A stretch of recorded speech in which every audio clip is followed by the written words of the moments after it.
According to SeaWorld Parks and Entertainment, did you know that in the wild, African greys have never been observed mimicking other creatures in the wild? And they also play a very important role in their habitat in Africa by helping propagate the forest through undigested seed that may be carried like for miles and dropped and colonize new areas of the forest. Also, they may eat some nectar and are important in pollination of many tropical plants. So that's the first I've heard about that part of it. I didn't know that they like pollen. Right now, the Cujo is munching on an apple, as you can see right there.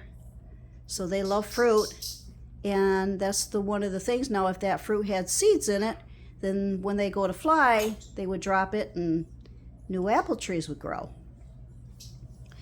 So if you get frustrated with your bird and wonder why the heck they make such a mess, that's why. Because in the wild, God designed them to be a natural propagation of new fauna and flora. Any remarks from the peanut gallery? Yogi Bear? Yogi Bear? Any new comments? Huh?